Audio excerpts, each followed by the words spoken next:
자리에서 일어서시겠습니다.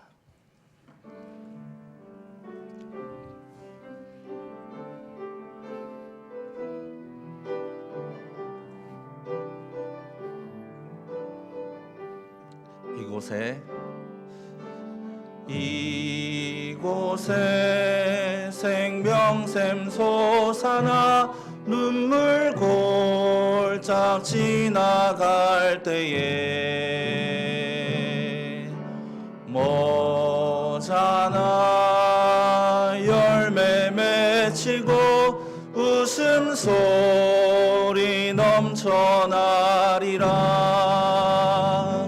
꽃들도 구름도 바람도 넓은 바다도 찬양하라 찬양하라 예수를. 하늘을 울리며 노래해 나의 영혼아. 은혜의 주 은혜의 주 은혜의 주.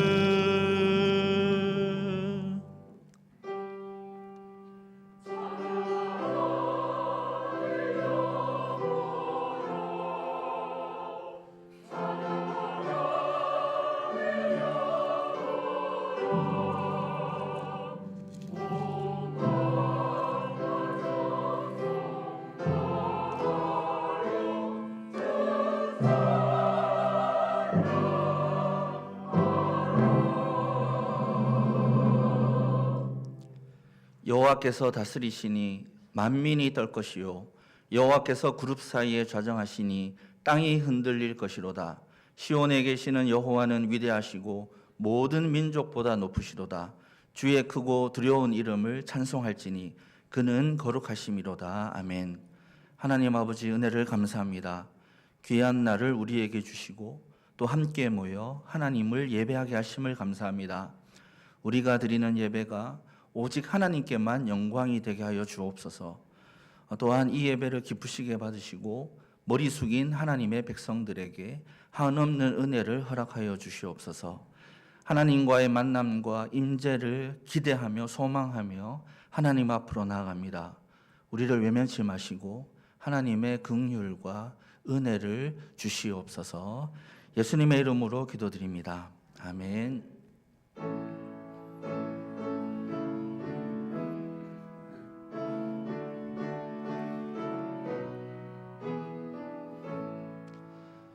큰 영화로신 주 이곳에 오셔서 이 모인 자들로 주 백성 삼으사 그 중에 항상 계시고 그 중에 항상 계시고 큰 영광 나타내소서.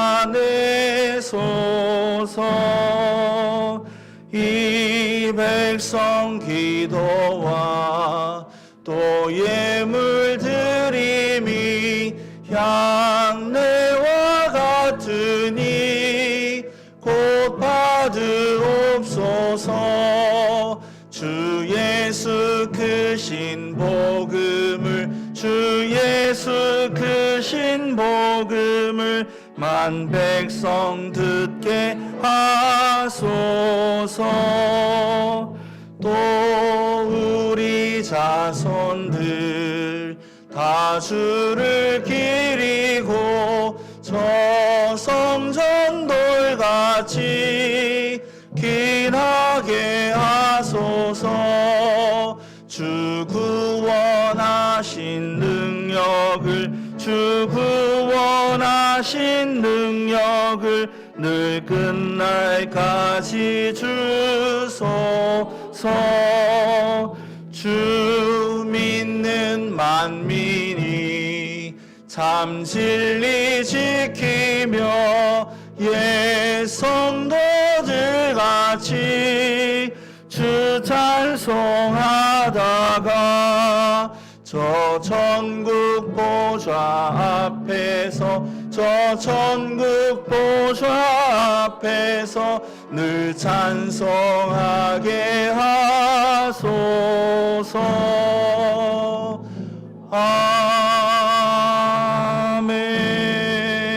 아멘. 교동문 72번 이사야 58장 교독하겠습니다. 교동문 72번 이사야 58장입니다.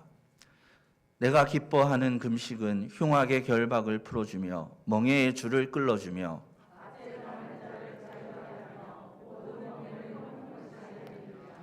또 줄인 자에게 내 양식을 나누어 주며 유리하는 빈민을 집에 들이며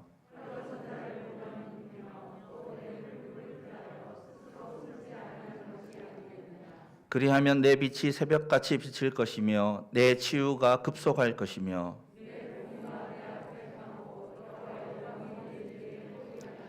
내가 부를 때에는 나 여호와가 응답하겠고 만일 내가 너희 중에서 멍에와 손가락질과 허망한 말을 제하여 버리고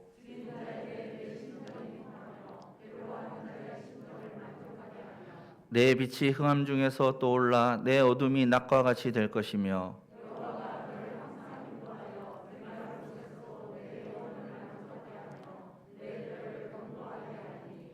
너는 물된 동산 같겠고 물이 끊어지지 아니하는 샘 같을 것이라. 아멘. 전능하사 천지를 만드신 하나님 아버지를 내가 믿사오며 그 외아들 우리 주 예수 그리스도를 믿사오니 이는 성령으로 잉태하사 동정녀 마리아에게 나시고 본디오 빌라도에게 고난을 받으사 십자가에 못 박혀 죽으시고 장사한 지 사흘 만에 죽은 자 가운데서 다시 살아나시며 하늘에 오르사 전능하신 하나님 우편에 앉아 계시다가 저리로서 산자와 죽은 자를 심판하러 오시리라. 성령을 믿사오며 거룩한 공회와 성도가 서로 교통하는 것과 죄를 사하여 주시는 것과 몸이 다시 사는 것과 영원히 사는 것을 믿사옵나이다. 아멘.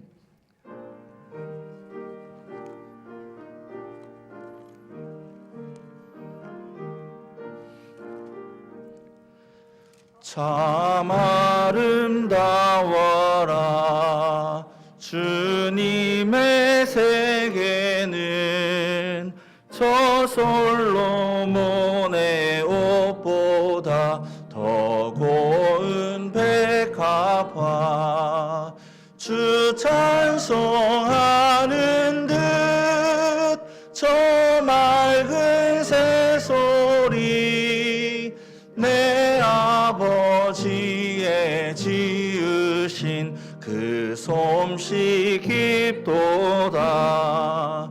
참 아름다워라 주님의 세계는 저 아침 해와 저녁 놀 밤하늘 빛난 별 망망한 바다와 늘 푸른 보울이 다 주 하나님 영광을 잘 드러내도다. 참 아름다워라 주님의 세계는 저 산에 부는 바람과 잔잔한 시냇물 그 소리 가운데 주 음성 들리니 주 하나님의 큰 뜻을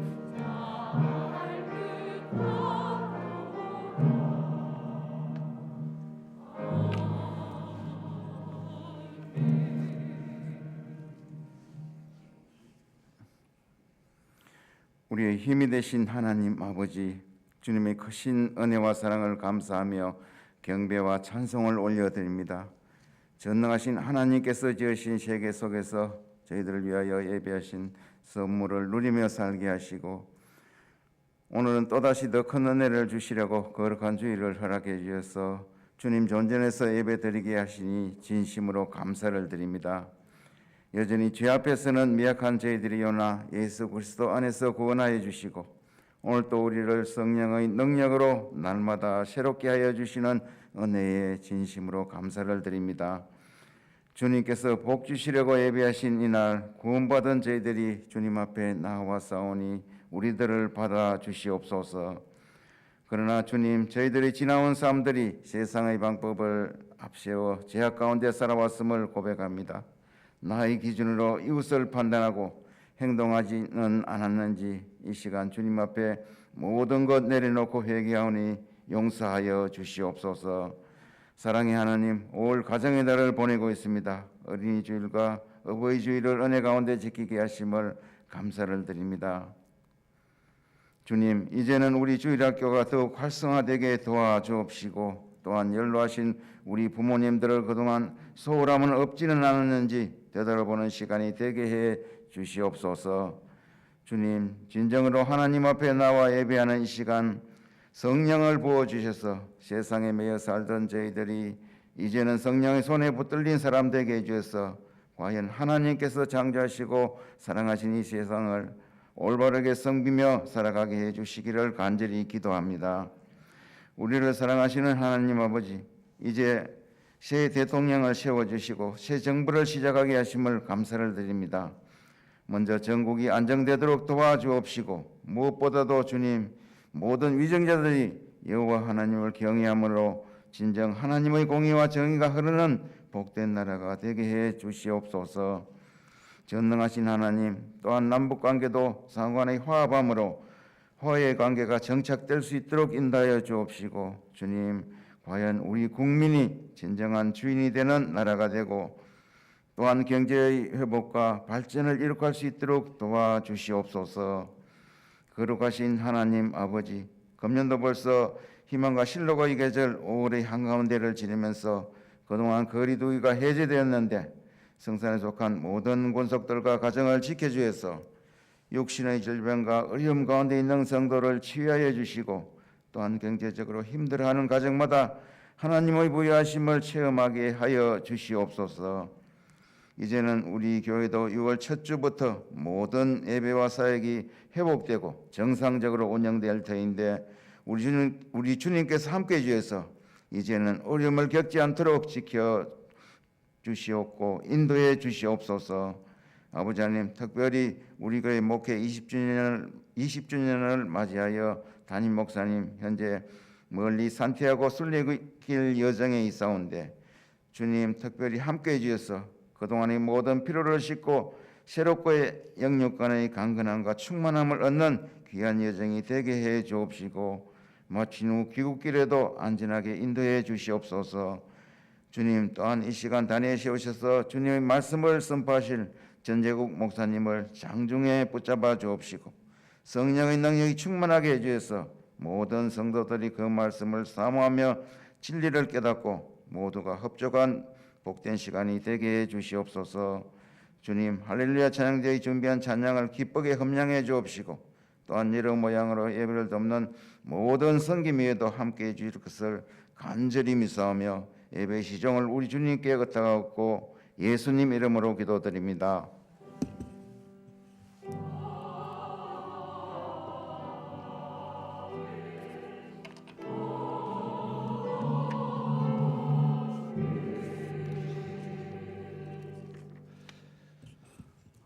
오늘 우리에게 주시는 하나님의 말씀 히브리서 11장 8절에서 21절 말씀입니다. 히브리서 11장 8절에서 21절, 제가 가진 성경으로 신약 성경 365쪽 전후에 있습니다. 히브리서 11장 8절에서 21절 제가 봉독하겠습니다. 믿음으로 아브라함은 부르심을 받을 때에 순종하여 장래의 유업으로 받을 땅에 나아갈새 갈 바를 알지 못하고 나아갔으며 믿음으로 그가 이방의 땅에 있는 것 같이 약속의 땅에 거류하여 동일한 약속을 유업으로 함께 받은 이삭 및 야곱과 더불어 장막에 거하였으니 이는 그가 하나님이 계획하시고 지으실 터가 있는 성을 바랐음이라. 믿음으로 사라 자신도 나이가 많아 단산하였으나 잉태할 수 있는 힘을 얻었으니 이는 약속하신 이를 미쁘신 줄 알았음이라. 이러므로 죽은 자와 같은 한 사람으로 말미암아 하나님의 허다한 별과 또 해변의 무수한 모래와 같이 많은 후손이 생육하였느니라. 이 사람들은 다 믿음을 따라 죽었으며 약속을 받지 못하였으되 그것들을 멀리서 보고 환영하며 또 땅에서는 외국인과 나그네임을 증언하였으니 그들이 같이 말하는 것은 자기들이 본향 찾는 자임을 나타냄이라. 그들이 나온 바 본향을 생각하였더라면 돌아갈 기회가 있었으려니와 그들이 이제는 더 나은 본향을 사모하니 곧 하늘에 있는 것이라. 이러므로 하나님이 그들의 하나님이라 일컬음 받으심을 부끄러워하지 아니하시고 그들을 위하여 한 성을 예비하셨느니라. 아브라함은 시험을 받을 때에 믿음으로 이삭을 드렸으니 그는 약속들을 받은 자로 돼 그 외아들을 드렸느니라. 그에게 이미 말씀하시기를 내 자손이라 칭할 자는 이삭으로 말미암음이라 하셨으니 그가 하나님이 능히 이삭을 죽은 자 가운데서 다시 살리실 줄을 생각한지라. 비유컨대 그를 죽은 자 가운데서 도로 받은 것이니라. 믿음으로 이삭은 장차 있을 일에 대하여 야곱과 에서에게 축복하였으며 믿음으로 야곱은 죽을 때에 요셉의 각 아들에게 축복하고 그 지팡이 머리에 의지하여 경배하였으며 아멘.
은혜로우신 우리 하나님께 감사, 찬송, 영광을 돌립니다. 방금 예배의 순서에 따라서 찬양으로 주님께 영광을 올려드렸습니다.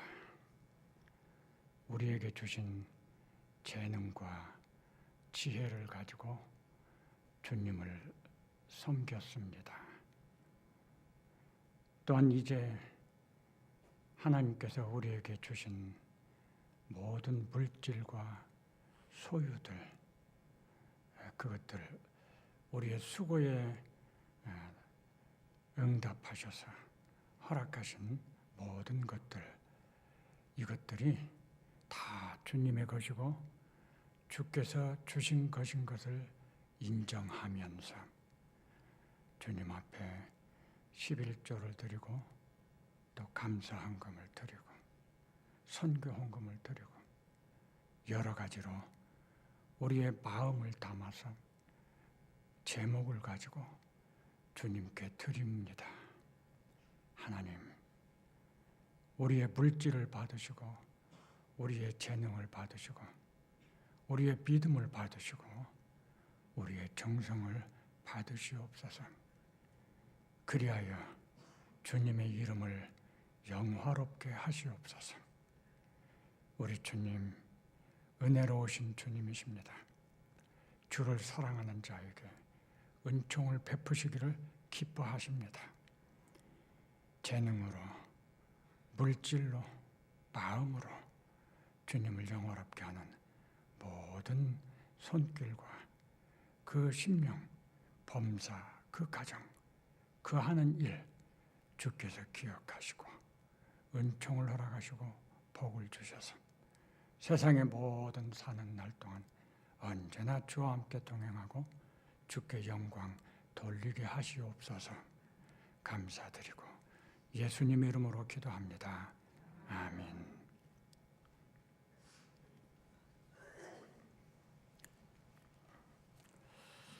우리 담임 목사님은 항상 말씀 시작 전에 우리에게 참 적절한 동영상을 보여드리더군요. 전 참 그 시간이 좋았습니다. 유감스럽게 제가 그런 재능이 없어가지고 좀 시작이 심심하리라고 생각이 들어요. 저는 그냥 말씀으로 시작을 하겠습니다. 양해하시고 들어주시기 바랍니다. 코로나로 인해서 아마 몸도 마음도 상당히 힘들고 또 어려움들을 많이 겪으셨을 것 같아요. 저도 확진이 되어서 얼마 전에 그 코로나에 그 마치 아주 극한 그 독감을 앓은 것 같이 그런 시간도 있었습니다. 그래서 생각을 했죠. 이것도 경험해보고 배울 것이 있다고 하시는구나. 그런 생각을 해보았어요. 코로나가 우리 사회와 또 우리 교회에 여러 가지 면에서 부정적인 그런 영향을 많이 미쳤지요. 정말 많은 사람들이 코로나 때문에 어려움을 당하고 또 죽음을 당하고 사업은 어려워지고 우리 사회 분위기 자체도 참 어두워지고 나아가서 우리 교회도 정말 어려움을 많이 겪죠. 교회는 언제나 강조하기를 모이기를 강조합니다. 모이기를 강조하는 것이 맞는 말인 거예요. 그게 성경에 있는 표현이에요. 그런데 코로나는 우리 교회의 모임을 그냥 강제로 해체해 버렸습니다. 우리는 모일 수가 없게 된 거죠. 그래서 우리는 개별적으로 또는 가정적으로 이렇게 예배를 인터넷으로 드리게 됐죠. 참 그나마 다행스러운 것이 우리에게는 인터넷이 많이 발달해 있는 것이죠. 이제 이 코로나에 대한 방역 정책이 바뀌었죠. 그래서 행정적인 그 제한을 거의 다 해제했습니다. 우리가 반기던 그런 상황인데 문제는 이렇게 코로나가 해제되었으니까 당연히 예전의 모습을 교회가 회복하고 모임들이 다시 활성화되고 성도들이 교회에 나와 예배하는 것을 정말 사모하고 기뻐하고 열심을 댈 수 있을 것이다 라고 기대를 합니다. 많은 현실에서는 그렇지 못할 거라는 전망이 오히려 큽니다. 많은 목사님들이 염려하는 것이 그거예요. 이제는 다시 옛날로 돌아갈 수 없을 것이다. 아마 우리 성도님들의 마음에도 그런 생각이 공감을 이루고 있을 것이라고 생각이 듭니다. 여기에 이제 문제가 심각한 것이죠. 그러면 어떻게 할 것인가? 모이는 건 참 중요합니다. 그런데 우리가 모여지지 않는다고 하면 어떻게 할 것인가? 그래서 그런 상황을 생각하면서 저는 하나님께 질문을 하는 거죠. 하나님 뜻이 무엇입니까? 우리 하나님은 주권을 가지신 분이십니다. 그 말은 다른 말로 하면 하나님께서 허락하지 않으면 어떤 것도 우리에게 임하지 않는다는 거죠. 코로나가 우리에게 주어진 것은 다르게 말하면 주권을 가지신 하나님께서 그것을 허락하셨다는 뜻입니다. 왜 하나님이 코로나를 허락하셔서 우리를 이렇게 어렵게 만드시나요? 하나님은 분명하게 선하시고 교회를 사랑하시고 우리 성도들을 사랑하시고 그런데 왜 코로나를 허락하셔서 무슨 뜻이 계셔서 이런 상황을 만나게 하셨는 거예요. 여기에 대한 적절한 해답을 우리는 가져야 하는 것이죠. 당연스럽게. 저는 역설적인 한번 생각을 해보았어요.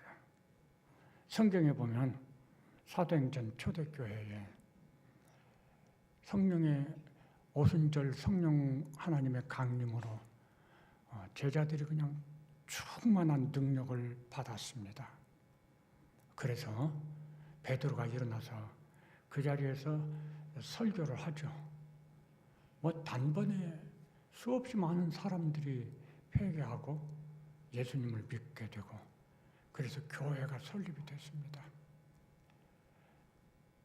그런데 이 초대교회가 그렇게 믿음을 가지고 서로 모여서 예배하고 교육하고 기도하고 교제하고 이게 너무 좋았어요.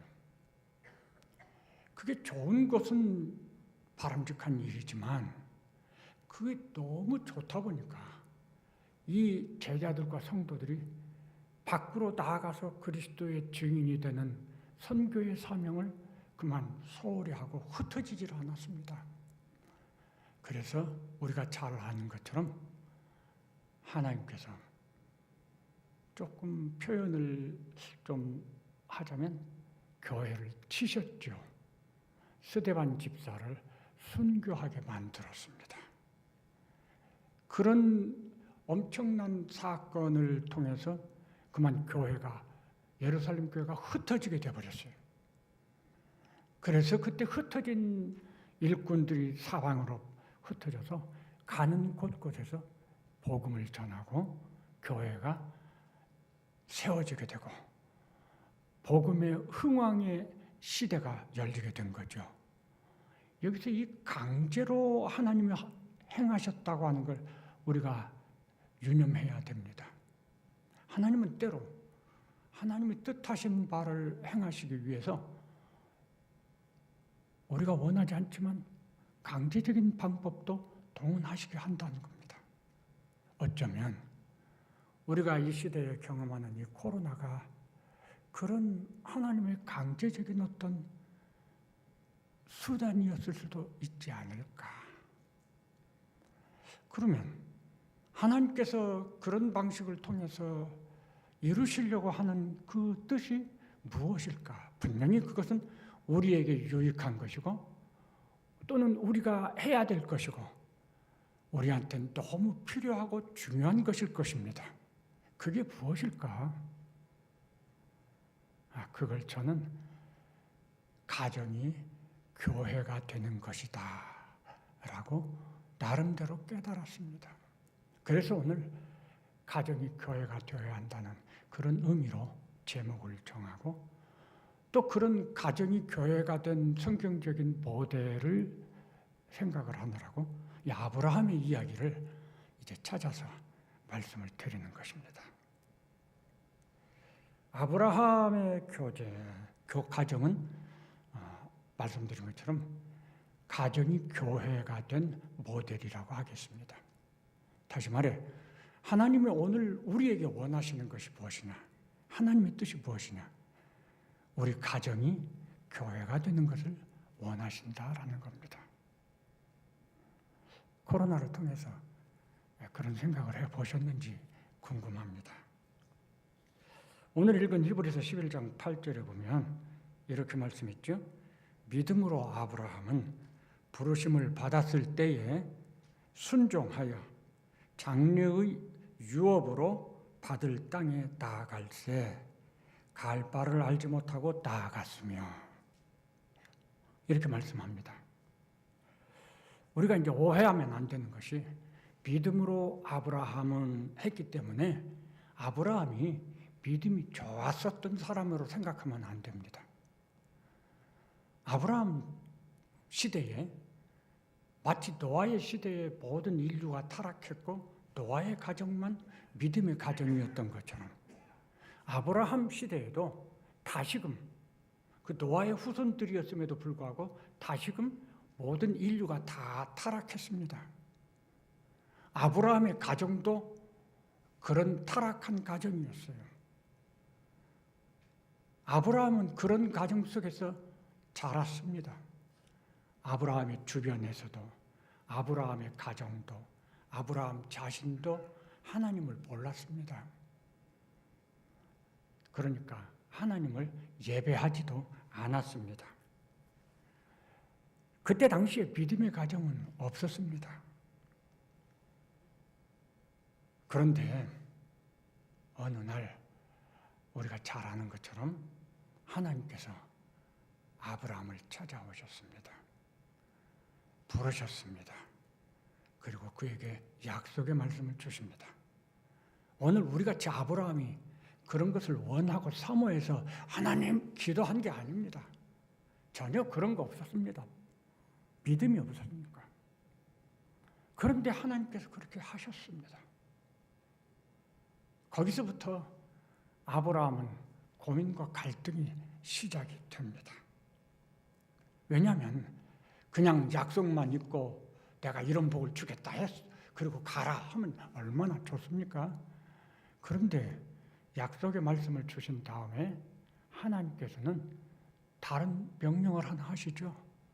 너의 본토, 가족, 친지 이 모든 것을 다 끊어내고 내가 지시하는 곳으로 가라 그랬거든요. 아브라함의 인생 75년 동안의 인생은 바로 거기에 뿌리가 내려 있었어요. 거기에서 나서 거기에서 자라서 거기에 삶의 모든 것들이 주어져 있고 인연들이 있었고 보람도 있었고 그렇게 살았어요. 그런데 어떻게 아브라함이 그 모든 것들을 끊고 갈 수가 있습니까? 우리에게 그렇게 떠나라 하면 우리는 알았습니다 하고 떠날 수 있을까요? 저는 참 어려울 것 같아요. 정말 고민이 될 것 같아요. 결단을 하기 어려울 것 같아요. 아브라함도 그랬을 것 같아요. 아브라함이 의논했을까요? 그 문제에 대해서? 저는 의논했을 거라고 생각을 합니다. 친척들을 붙잡고 자기의 가족을 붙들고 사라와도 함께 의논을 했겠죠. 아마 그런 아브라함의 말을 듣고 사람들은 야, 너 정신 나갔어? 그게 무슨 말이야? 하나님이 어디 있어? 하나님이 도대체 어떤 분이야? 그 말을 어떻게 믿어? 증거가 있어야지. 반대의 소리가 많았고 오히려 비난의 소리도 있었을 것 같고. 사라는 어떻게 반응했는지 모르겠어요. 그런데 사라가 함께 갔다는 걸 보면은 사라는 아브라함의 그 말을 듣고 함께 고민을 했겠지만, 그래, 당신이 결정하면 나는 따를게, 아마 이렇게 반응하지 않았을까, 그렇게 생각이 들어요. 시간이 지나면서 아브라함은 마침내 결단을 했습니다. 그래서 고향을 떠났죠. 그게 이제 창세기 12장의 내용이고 오늘 히브리서 11장 8절의 말씀인 것입니다. 그런데 하나님의 요구가, 그러니까 다른 말로 하면 뭘까요? 그동안 너는 너 자신을 믿고 너 자신의 지혜와 경험과 지식과 능력을 믿고 살았다. 그런데 이제는 그것 다 내려놓고 내가 말하는 것을 믿고 따라와라 라고 하신 거예요. 하나님을 믿고 믿음으로 산다는 게 그런 의미입니다. 예수님은 그걸 이렇게 말씀하셨죠. 누구든지 나를 따라오려거든 자기를 부인하고 날마다 자기 십자가를 지고 나를 좇을 것이니라. 그게 그 말씀인 거예요.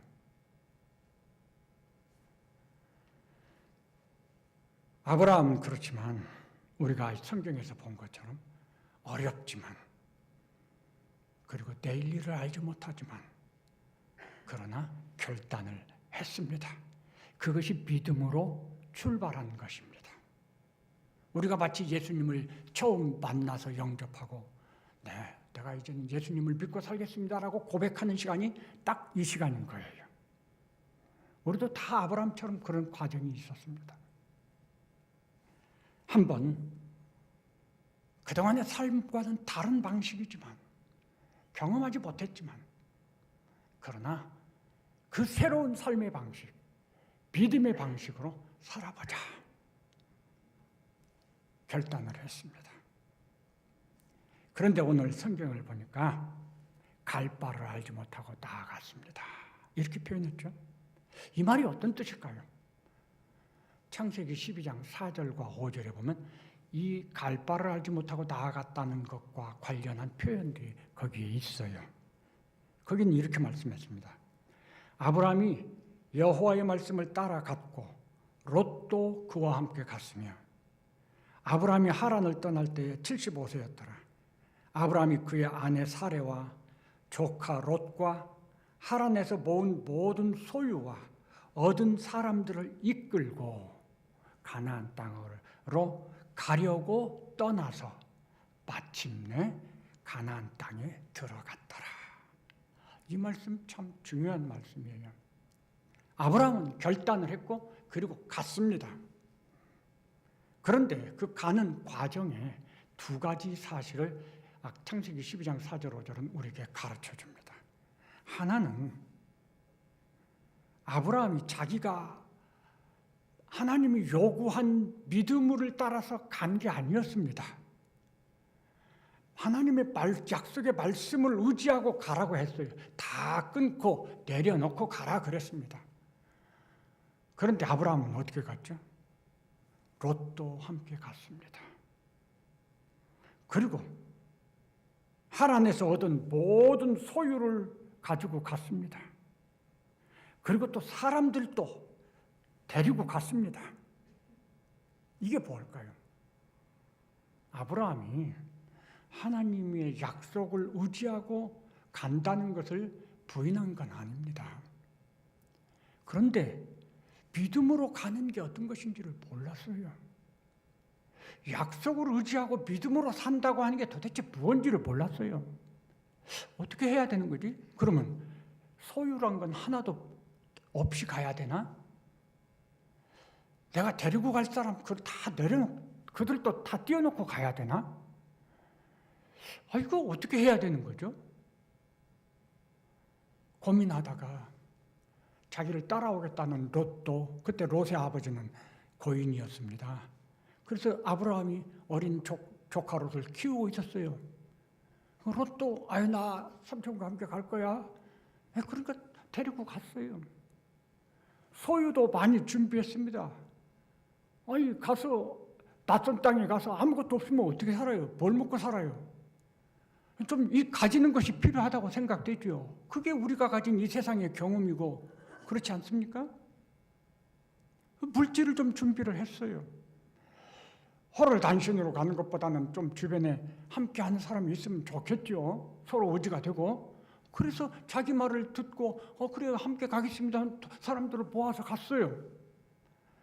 우리는 그것이 뭐 문제가 되냐고 생각하시죠. 그런데 그게 문제인 거예요. 어떤 것이 문제죠? 하나님의 말씀을 따라서 가야 되는데 그렇게 하지 못한 거죠. 출발은 하긴 했지만 믿음으로 간 게 아니에요. 믿음이 뭔지를 몰랐으니까, 어떻게 가는 것이 믿음으로 가는 건지를 몰랐으니까, 그래서 나름대로 지혜롭게 생각한다고 자기의 지혜와 경험을 살려서 준비하고 갔다는 것입니다. 믿음을 몰랐기 때문에 아브라함이 가나안 땅에 들어갔을 때 바로 즉시 실수를 하게 돼요. 믿음으로 섰는 데서 실패하는 거죠. 그게 뭐죠? 가나안 땅에 기근이 왔어요. 그러면 약속의 땅이니까 가나안 땅에 머물러 살아야죠. 믿음으로 산다면. 아브라함은 아직 믿음이 없었습니다. 그래서 어떻게 해야 될지 모르니까 다시 자기의 지혜와 경험을, 능력을 동원을 하는 거죠. 이거 어떻게 해야 될까? 내가 책임져야 될 식솔들이 많은데. 그래서 그래, 애굽엔 곡식이 많더라. 그래서 애굽으로 가자고 결정을 합니다. 다 데리고 가는 거예요. 물론 생각은 잠깐 갔다가 오지, 돌아오면 되지. 그랬을 것 같아요. 근데 가다가 문제가 나왔죠. 어떤 문제가 나와요? 자기 아내가 너무 예뻐 보이는 거. 아브라함 눈에는 당연히 천하 제일 미인이죠. 이게 정상적인 사람이라면 아내가 예쁜 그것 때문에 자기가 죽을 것을 두려워하는 건 이게 정상적이 아니죠, 사실은. 근데 아브라함은 그렇게 생각을 하게 된 거예요. 그 얼마나 이기적인 것입니까? 그래서 아내에게 의논을 합니다. 의논도 아니죠. 일방적인 참 요구죠. 당신이 너무 예뻐가지고 당신 때문에 애굽 사람들이 나를 죽이려고 하면 안 되잖아. 그럴 수도 있으니까 애굽 사람들이 만나서 우리 관계를 물어보면 누이라고 하자. 합리적 거짓말이라고 해요. 왜냐하면 실제 촌수는 누이니까. 우리 그런 거짓말도 잘못인 거예요. 합리적 거짓말. 근데 그렇게 하자고 했더니 사례가 알았어. 당신 말대로 하지. 그랬어요. 그래서 그렇게 했습니다. 그 결과가 뭐죠? 아내를 뺏기게 됩니다. 이게 잘하는 게 아니죠. 왜 이런 일이 벌어졌습니까?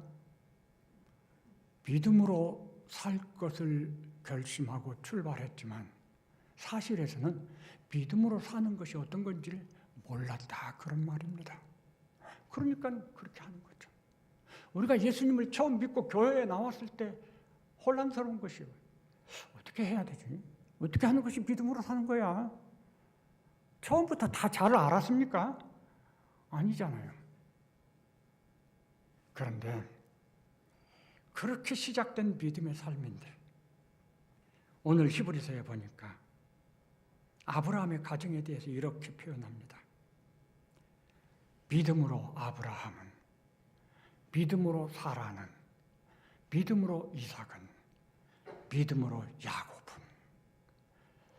히브리서에 많은 믿음의 사람들 이야기가 있는데 이 가족 전부가 다 믿음으로라고 붙여서 설명된 가정은 아브라함의 가정이 하나밖에 없어요.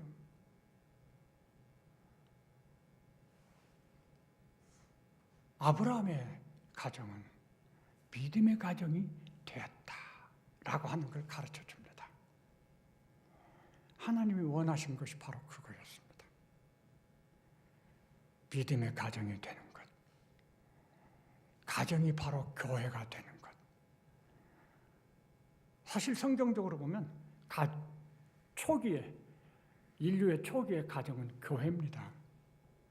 가정 안에서 모든 오늘 교회가 하는 이 교육과 예배와 전도와 이게 다 이루어졌어요. 가정 안에서 다 배우는 겁니다. 가정이 교회예요. 그 가정이 교회인 가정이 모여서 오늘 공동체로서의 교회가 나오는 것입니다. 공동체로서의 교회가 힘이 이루어지는 것은 가정이 교회가 안 되면 그렇게 되는 거예요. 시간이 지나면 믿음의 계승이 끊어지고 또는 흩어지고 그럼 다시 안 모이는 거죠. 코로나 때문에. 여러 가지 이유로 인해서 우리가 교회에 모이지 못하는 거죠. 그러나 가정이 교회가 되면 모든 분들이 아브라함과 사라와 이삭과 야곱처럼 믿음으로 결단하고 하나님 앞에 나오는 거죠. 중요한 건 가정이 교회가 되는 거죠. 우린 장차 하나님 나라에 갑니다. 하나님 나라도 교회입니다. 이제 계시록 끝부분에 가면 그것이 설명이 되어 있어요. 하나님 나라도 교회, 그리고 가정이에요. 그래서 우리가 하나님을 아버지라 부르죠. 하나님의 뜻은 우리의 가정이 믿음의 가정이 되는 것, 즉 교회가 되는 것입니다. 그것을 위해서 아브라함을 부르시고 약속을 하셨고 그런 거죠. 생각이 해보면 하나님의 약속의 핵심은 바로 이 말씀인 거예요. 아브라함에게 하신 약속은 혈통적, 육신적 이스라엘에게 적용되는 게 아닙니다. 아브라함에게 하신 그 후손의 번창의 약속은 오늘 우리에게로 이어집니다. 이스라엘, 유대인들은 예수님을 십자가에 못 박아 죽이기까지 하죠. 하나님 믿는 거 거절했습니다. 하나님께서는 예수 그리스도를 이 세상에 보내셔서 그 예수 그리스도를 통해서 하나님의 대속의 그 모든 뜻을 이루게 하시고 그리고 그 예수 그리스도를 자기의 죄를 대속한 구주로 믿는 사람들을 하나님의 자녀라고 삼으시고 아브라함과 똑같은 믿음을 가진 아브라함의 믿음의 후손이라고 말씀을 하십니다.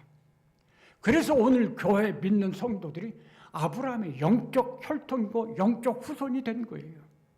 하나님 나라에는 이렇게 예수 그리스도 안에서 믿음을 가진 사람들이 가는 거예요. 그리스도 안에서 유대인과 이방인이 하나가 됐죠. 아브라함의 영적 혈통으로 하나가 된 것입니다. 하나님의 마음속에는 처음부터 교회였던 거죠. 우리 가정들이 교회가 되는 것이 맞는 것입니다. 그게 하나님이 기뻐하시고 원하시는 뜻입니다. 그런데 우리가 그걸 소홀히 하고 잘 못하거든요. 우리 자신들의 가정을 돌아보고 삶을 돌아보면 우리가 나가서 남들에게는 전도하는데 우리 가족들은 소홀히 할 때가 많아요. 우리 가정은 교회가 안 되는 경우가 많아요. 너무 마음 아픈 일이죠. 이 코로나라고 하는 이 상황은 우리가 원했든 원하지 않든 우리를 가정에서 예배하게 하고 가족들이 함께 예배하게 하고 그래서 우리 가정이 교회가 될 수 있는 기회를 강제로 허락하셨다 이런 생각을 합니다. 하나님은 우리에게 우리 가정에서 하나님의 뜻이 이루어지는 기회를 주셨다라고 볼 수 있어요. 허락하셨다라는 것이죠.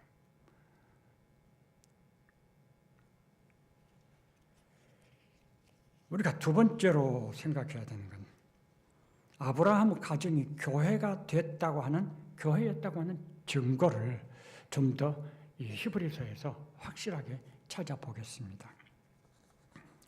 아까 말씀드린 것처럼 믿음으로 다 있었죠.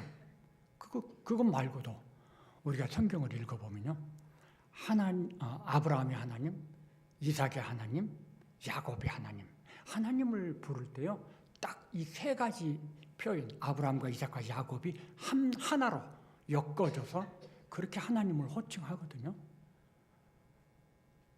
그런 것에 대해서 생각을 해보셨겠죠. 야, 얼마나 부러운 호칭인지 몰라요. 나중에 후대에 가면은 다윗의 하나님, 사무엘의 하나님 이렇게 호칭이 있어요. 근데 성경 전체적으로 놓고 보면 아브라함과 이삭과 야곱의 하나님, 그게 무슨 뜻이냐면 언약의 계승을, 하나님의 약속의 계승자들이란 거예요. 그런 계승 라인에 있는 사람들.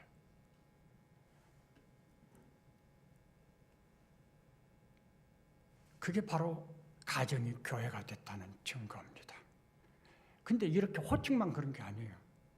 실제로 그들의 삶을 보면 정말 그렇구나 하고 우리가 인정할 수밖에 없어요. 아브라함이 믿음이 처음부터 좋았던 거 아니라고 그랬잖아요. 그런데 아브라함은 세월이 지나가면서 믿음을 배웠습니다. 처음엔 실수 많았어요. 애굽으로 데려갈 때도 실수했잖아요. 말씀드린 것처럼 믿음이 있었으면 가나안 땅에서 살아야죠. 왜 어려움이 있다고 해서 가나안을 떠납니까? 또 애굽에 가서 그런 어떤 참 두려운 마음이 들었으면 혹시 사라가 염려하더라도 그렇잖아, 하나님께 의지해야지 하고 만류했어야죠. 오히려 자기가 자기를 위해서 사라가 어떤 위험에 빠지느냐 하는 건 전혀 생각도 고려하지 않고 얼마나 이기적인 모습인지요. 사라를 빼앗겼습니다. 아브라함이 뭐 했습니까? 사라를 위해서 아무것도 하지 않았어요. 할 수도 없었어요. 이방 땅에 가서 나그네인 아브라함이 뭘 할 수 있습니까? 왕이 빼앗아 갔는데 어떻게 그걸 돌려받을 수 있겠습니까? 아무것도 하지 않고 있었어요. 할 수도 없었어요.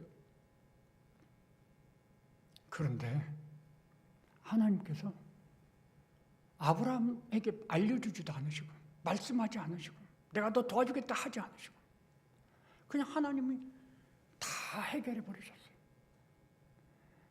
바로에게 가서 바로의 마음에 두려움을 주고 깨달음을 주고, 그래서 바로가 그냥 두려워가지고 재빨리 사라를 돌려보내고 뿐만 아니라 많은 재물을 금은 보화를 해서 아브라함에게 주죠.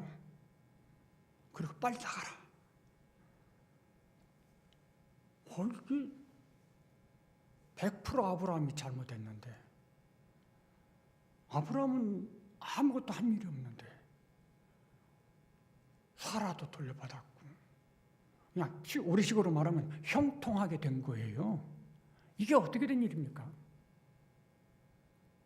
설명할 수가 없어요. 이 일을 통해서 아브라함이 뭘 배웠을까요? 하나님이 아브라함에게 뭔가 배우게 하시려고 한 거죠. 사실 가나안으로 데려가려고 할까 애굽으로 데려가려고 할 때 막을 수 있어요. 야, 가지 마. 너 여기서 살아. 내가 도와줄게. 미리 할 수도 있죠. 그건 하나님 아무 말씀 없죠. 그런데 나중에 가서 하나님이 뒷마감을 다 깨끗이 해주셨어요. 왜 그러셨을까요? 하나님 아브라함에게 가르쳐 주실 것이 있었어요.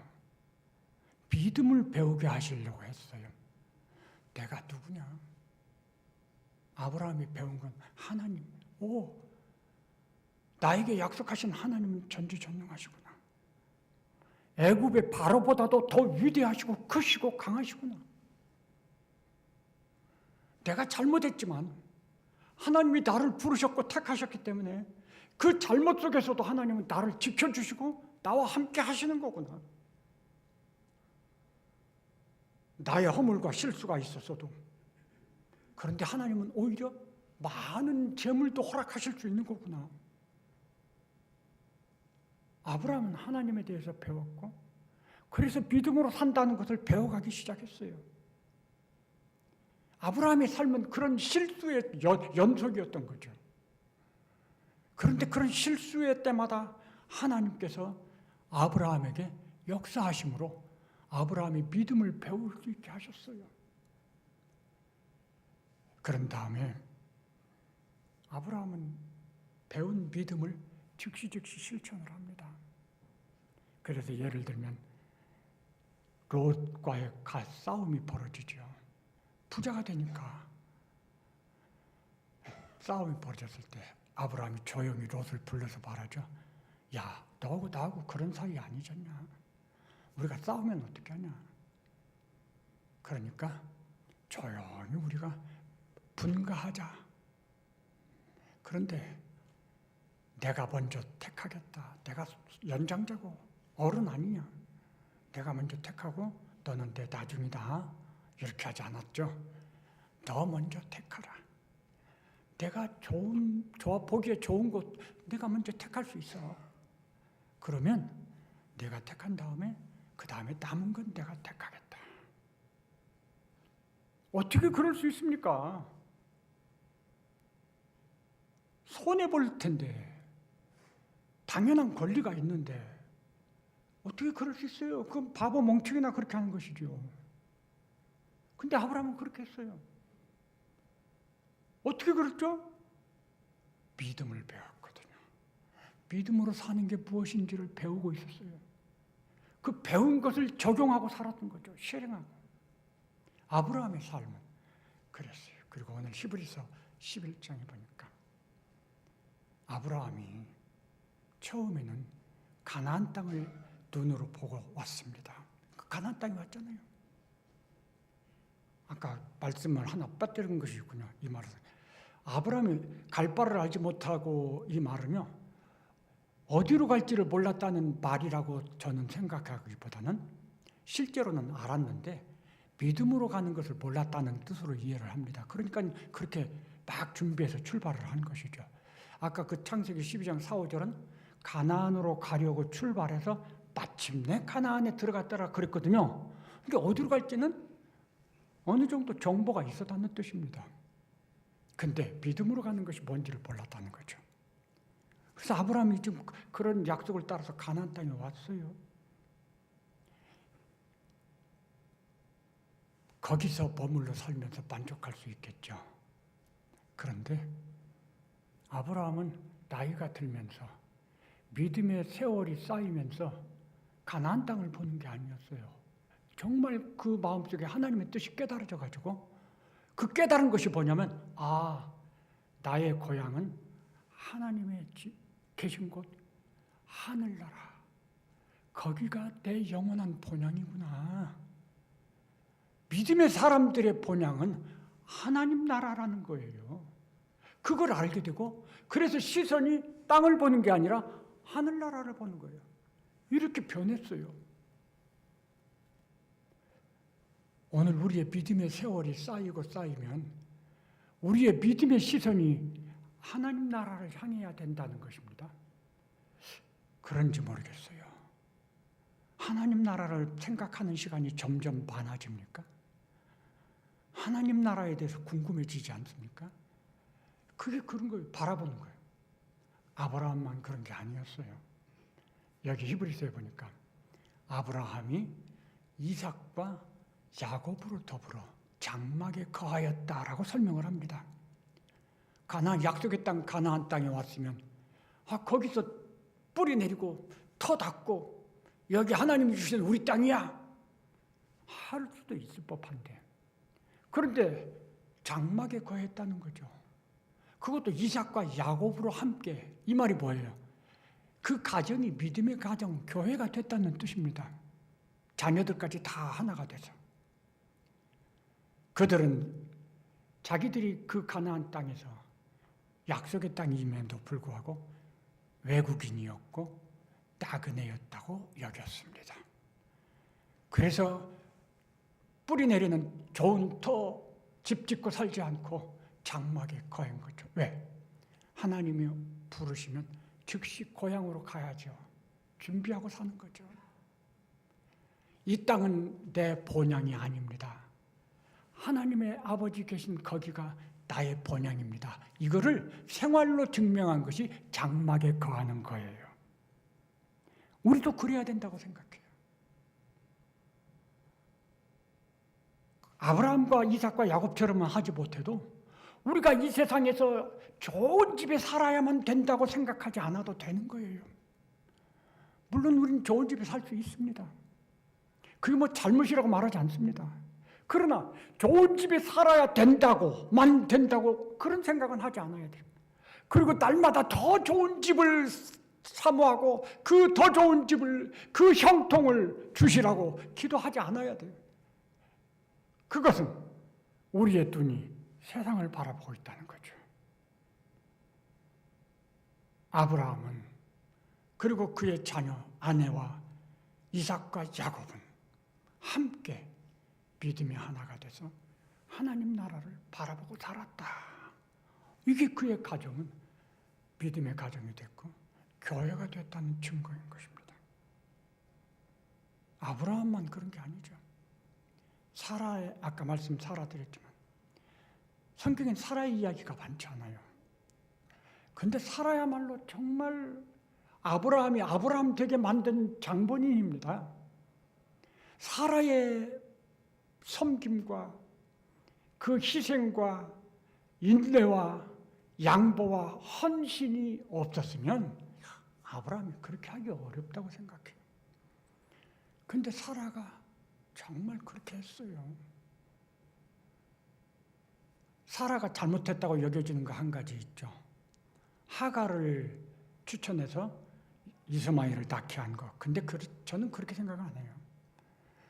하나님께서 아브라함에게서 난 자라야 된다고 그랬거든요. 근데 그때 당시에는 사라에게서 난다는 말은 안 했어요. 뒤에 가서 또 그 말이 나옵니다.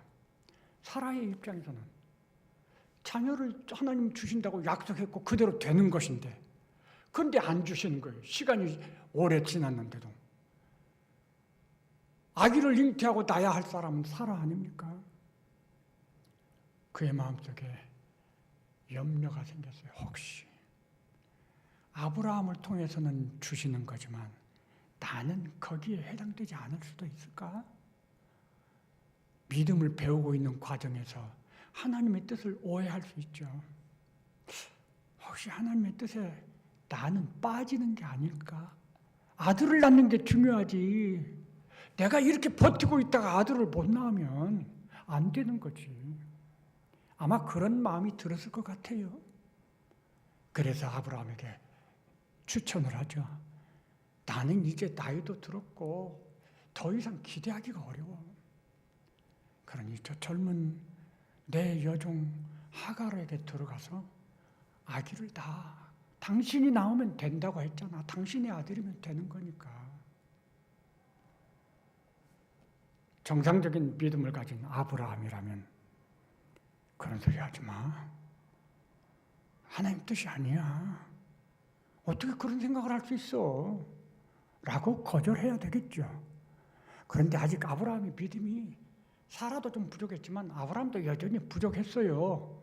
그래서 사라의 그런 말을 듣고 그래 듣고 보니까 정말 일리가 있네. 정말 그럴 수 있을까? 그래서 하갈에게 들어가서 동침하고 이스마엘을 낳았죠. 얼마나 큰 실수고 잘못인지 몰라요. 사라가 그런 여인입니다. 얼마나 존경받을 여인인지 모르겠어요. 그런 믿음으로 섬겼던 것입니다. 믿음으로 살아나. 이삭은 어땠어요? 가정에서 아버지와 어머니를 통해서 믿음을 배우는 거죠. 이삭은 사실 아직 잉태하기 전부터 하나님의 이 택함을 받은 아이였죠.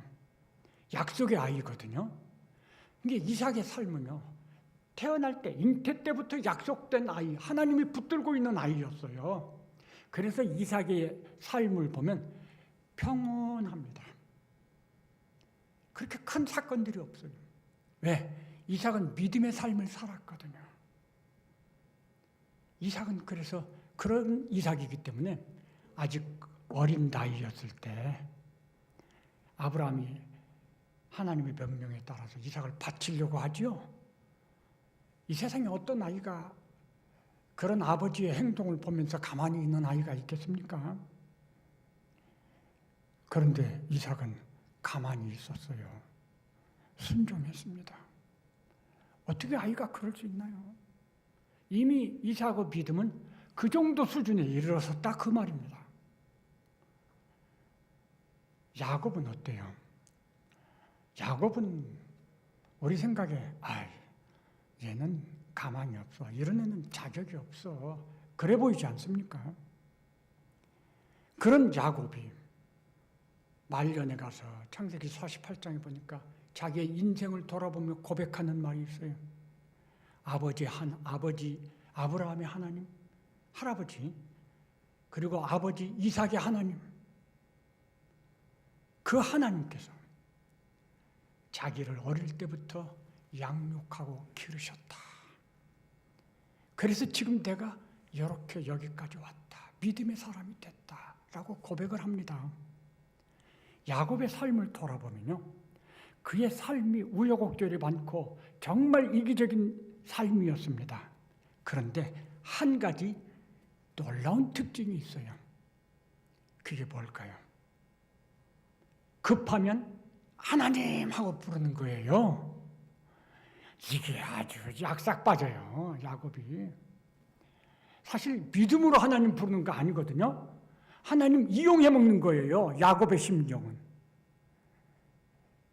하나님을 자기가 원하는 것을 위해서 이용하는 그런 마음을 가지고 하나님 하고 부르짖는데, 그런 야곱의 마음을 다 아셨을 것임에도 불구하고 하나님은 그때마다 나타나셔서 야곱을 도와주셔요.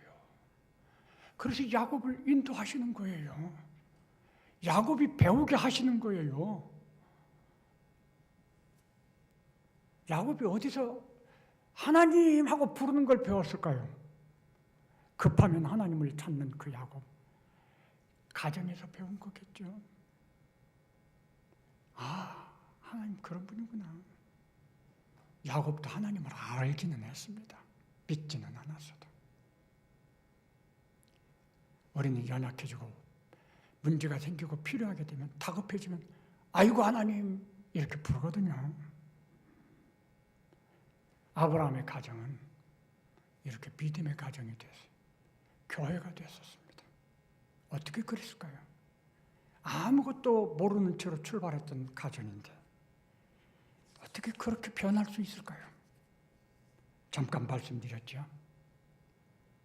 우리가 조심해야 되는 것은 시간이 지나면 저절로 되는 일은 없습니다. 우리는 좀 그런 부분에서 너무 부족한 것 같아요. 우리는 아무것도 안 하고 있어요. 열심히 믿음으로 하나님을 따라가야 되는 거예요. 하나님을 만나러 가야 돼요. 나아가야 돼요. 예수님께서 이렇게 말씀하셨어요. 내가 길이요 진리요 생명이니 누구든지 나로 말미암지 않고는 아버지께로 올 자가 없느니라. 우리는 이 말씀 속에서 예수님의 유일한 길, 믿음, 우리가 믿어야 될 믿음의 대상이라는 것만 생각을 합니다. 그런데 예수님의 목적은요, 우리가 예수님을 믿는 그것이 전부가 아니에요. 누구든지 나로 말미암지 않고는 아버지께로 나올 자가 없다고 말씀하시는 거죠. 예수님을 믿은 다음에는 예수님의 인도를 따라서 예수님과 함께 아버지께로 나아가는 과정이 있어야 돼요. 나아가지 않으면 믿는 거 아니에요. 예수님을 따라서 아버지께로 가야지 그게 진짜 믿는 거예요. 믿음의 삶이에요. 우리가 예수님을 믿었습니다. 우리가 나아가야 되는 거죠. 이런 교회에 나오는 거, 이게 다 나오는 거예요. 하나님 앞에. 이거 소홀히 하면 안 되는 거예요. 아브라함은 처음엔 몰랐어요. 처음엔 잘 못했어요. 그렇지만 그의 가정 안에서 교회였어요. 그는 자기가 배우고 깨달은 믿음에 대해서 그의 삶을 통해서 실행해 갔습니다. 행했어요. 말씀드린 것처럼 롯에게 양보하죠. 조금 있으니까 롯이 포로로 잡혀갔다는 소식이 들려와요. 아브라함이 무슨 힘이 있습니까? 그런데 그 말을 듣고 아브라함 벌떡 일어나서 주변에서 자기를 따르는 사람들을 모아서 그 숫자가 300여 명 됐죠. 이게 많은 수가 아니에요. 우리가 오해하면 안 되는 게 있어요. 그 300명의 군 사람들이 일당 100의 용사가 되어가지고 일당 1000의 용사가 돼서 했다. 이렇게 생각하면 잘못인 거예요. 어떻게 전쟁에서 300명이 10만을 이길 수 있는 것이 있습니까? 그건 있을 수 없어요. 그러면 그 300명은 뭐예요? 무시하면 안 되죠. 그들은 아브라함이 결단하고 우리가 하나님을 위해서 행하자 하면 예, 하겠습니다라고 대답하는 사람들인 거예요. 그들이 싸움을 잘하고 용기가 있고 일당 만유해서 그런 걸 한 게 아니란 말이에요. 그들은 아브라함과 같은 믿음을 가졌겠어요. 아브라함이 하자면 같이 동행할 수 있었던 사람들이 그만큼 있었던 거죠. 오늘 여기 있는 우리가 그런 믿음의 사람들이 돼야 돼요. 우리 가정의 가족들이 그런 믿음의 가족들이 돼야 돼요. 그 하나가 돼야 돼요. 그래야지 하나님께서 우리를 통해서 뭔가 일하시려고 할 때 알았습니다, 하겠습니다 이렇게 나오는 거죠. 근데 뭔가 일하려고 하는데 아이 난 못해요. 이런 핑계 저런 핑계 대면서 다 그러면 가정에서 교회가 되지 않고 가족이 하나가 되지 않고 교회에서 성도들이 믿음에서 하나가 되지 않으면 아무것도 못하는 거죠. 하나님의 일을 할 수가 없어요. 하나님을 영화롭게 할 수가 없어요. 아브라함은 자기가 믿음을 배우고 그리고 그 배운 믿음을 삶에서 실행했어요. 그게 모범이죠. 그런 가족들이 모범을 보았어요.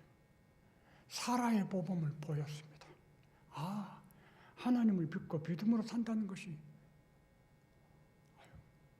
이런 것이구나 배웠습니다. 그래서 그 가정이 믿음으로 하나가 됐습니다. 하나님이 원하시는 것이 뭘까요? 우리 교회가 믿음의 뿌리가 굳어지고 교회가 부흥되는 것이겠죠? 우리 교회가 부흥되려면 먼저 준비되어야 할 게 있어요. 그게 뭡니까? 우리 가정이 교회가 되는 겁니다. 우리 가정의 가족들이 믿음의 가족들이 되는 거예요. 믿음이 하나가 되는 거예요. 그러면 우리는 날마다 부흥하게 될 것입니다. 하나님께서 하자 하면 예 하고 대답하고 나올 수 있어요. 코로나가 해제된다고 해서 우리들이 다 나오는 게 아니라는 것이 그걸 증명하는 거예요. 우리 믿음이 하나가 되면 다 나올 수가 있어요. 하나님이 원하시는 것이 그것입니다. 우리 가정이 믿음의 가정이 되는 것. 그게 우리에게 주어진 첫 번째 사명입니다. 가족의 의미가 그런 거예요. 사명이다. 의무적인 관계. 말씀을 맺겠습니다. 아브라함의 가족 모두가 믿음의 사람들이 됐죠. 믿음을 가졌고 믿음이 계승되었습니다. 오늘 우리들의 가정도 믿음을 가지고 그 믿음이 대대손손 계승되어지는 이런 놀라운 은혜가 있기를 바라고, 그렇게 되기 위해서 오늘 믿음에 먼저 믿은 우리가 가정 안에서 내가 믿음으로 살겠습니다 결심하실 수 있기를 바랍니다. 기도하시겠습니다. 하나님, 우리 가정이 믿음이 하나가 되고 교회가 되어야 한다고 깨달았습니다. 이제 아브라함이 결심했던 것처럼 우리도 그렇게 결심을 합니다. 우리 가정이 교회가 되기를 소원하고 기도합니다. 주님의 뜻을 우리 가정 안에서 이루시옵소서. 우리 가정 안에서 주님의 영광을 받으시옵소서. 우리 가정이 믿음으로 하나가 되므로 정말 우리 교회가 부흥되는 은혜를 주시옵소서. 하나님께서 우리에게 약속하신 말씀 그대로 그것이 우리 가정에 응답되는 이런 복을 주시기를 바랍니다. 예수님 이름으로 기도합니다. 아멘.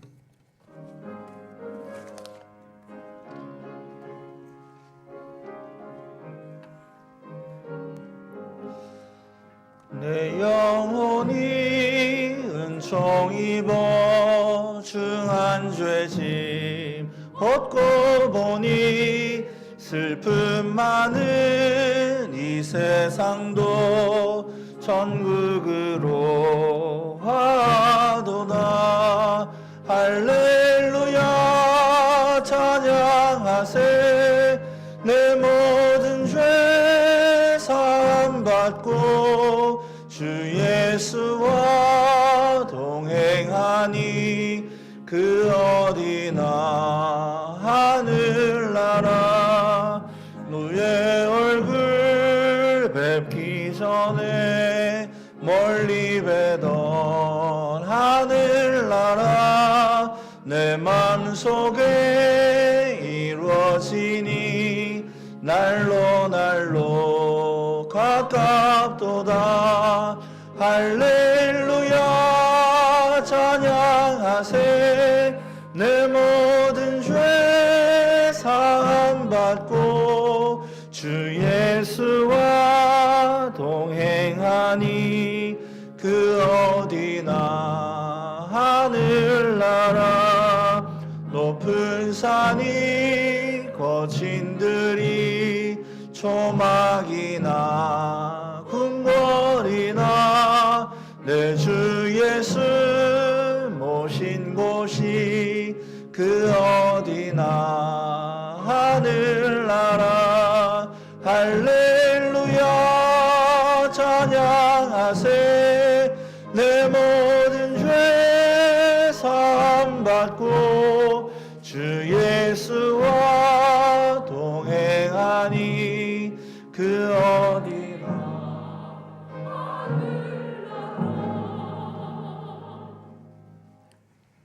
이제는 우리 구주 예수 그리스도의 은혜와 하나님 아버지의 크신 사랑과 성령 하나님의 감동, 감화, 충만, 교통하심이 오늘 믿음으로 가정에서 모범을 보이기를 결심하고 또 우리 가정이 믿음의 가정이 되고 교회가 되기를 사모하며 결심하는 우리 모든 성도들과 그 가정과 범사 하는 일 그리고 우리 교회 위에 이제로부터 영원토록 함께 계실지어다. 아멘.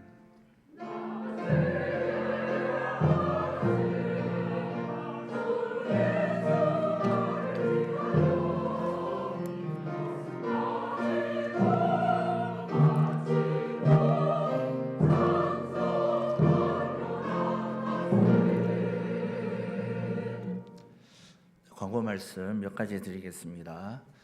사회적 거리두기가 우리가 잘 아는 대로 해제가 되었습니다. 여기에 발맞추어서 교회의 모든 예배와 사역도 정상적으로 복귀하고자 합니다. 6월 5일 주일부터 우리 점심 식사 또 오후 찬양 예배 또 복음토 모임이 정상적으로 회복될 예정입니다. 우리 모든 성도님들 마음의 준비와 또 기도로 또 교회에 대한 마음들 이런 것들 다 함께 다시 한번 점검하시고 적극적으로 예배와 모든 활동에 참여하시면 좋겠습니다. 이번 주 금요 비전 기도회에는 영유치부가 주관해서 예배를 드립니다. 준비해 주시면 감사하겠습니다. 담임 목사님께서 지금 출타 중에 있습니다. 그래서 이번 주와 다음 주 주일 예배는 전재국 목사님께서 말씀을 증거해 주시겠습니다. 담임 목사님과 우리 전 목사님을 위해서 기도해 주시면 감사하겠습니다. 김재춘 원로 장로님께서 수양과 네오콘을 헌물해 주셨습니다. 감사합니다. 다른 광고는 주보를 참고해 주시면 감사하겠습니다. 우리 다 같이 자리에서 일어나서 사랑의 인사하도록 하겠습니다. 먼저 영구표 여성분들이 하겠습니다. 시작. 복음의 감격으로 예배를 회복하자. 하나님 사랑. 주제 찬양합니다.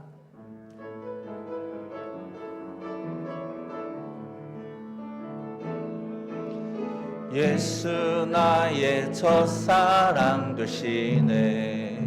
내 첫사랑 지존자 되신 그리스도 예수 찬양하리. 보좌 앞에 나의 삶이 향기로운 제사로 주께 드려지기 원하네. 오직 주만 바라보며 나의 삶을 드리네. 다른 길은 찾지 않으리.